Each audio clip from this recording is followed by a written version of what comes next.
Some of the accreditation, of course, was already here present when I came. In fact, all of it was, but it wasn't all into the secondary level.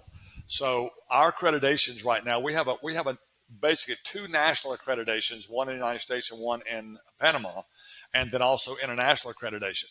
And that's a process of basically providing proof of your program being academically meets certain academic standards. So through Global Ed Solutions in Colorado, our kids will graduate with their national accreditation on their diplomas.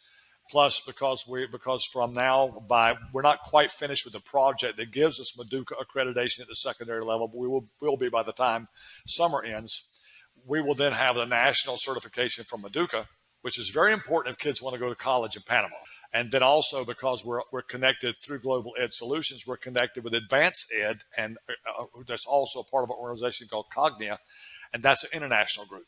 So literally our students, when they graduate, they will have the opportunity to go to school in Panama, United States, or anywhere else in the world. It's a very comprehensive accreditation program that is going to give our children the best options they can possibly get for secondary or post-secondary education. And it takes time. The accreditation process is very slow and arduous, and it really comes down to prove to us that you're providing a quality program that we can look at and say that meets our requirements. It's really what it comes down to. So that will be, that's where we are with the accreditation process. Every morning, I started this year with these young people, we take the first 30 to 45 minutes of the day and I teach them life lessons. The life lessons could be about business. It could be about taking responsibility. It could be about the importance of your morality, the importance of your honesty, your integrity.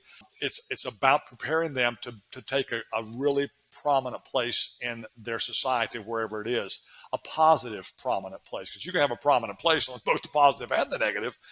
But this is a part of my own personal curriculum is I teach Aristotle's 12 virtues of life. I combine that with other experiences I have, and every day we're talking about responsibility right now. And so every day we talk about what does it mean to take responsibility and how do you deal with things when you don't take responsibility.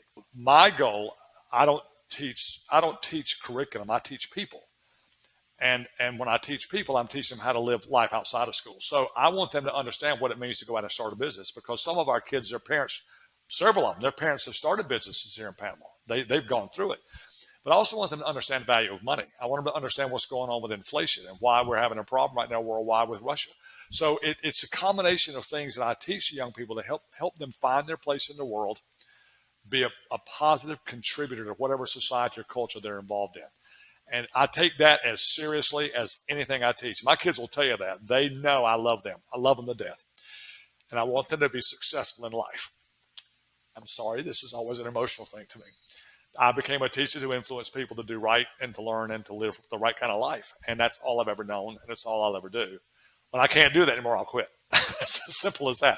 So yes, I teach English and social studies, and I'm very passionate about both. But more than that, I'm passionate about young people going from this school and being a positive contribution to the world they live in.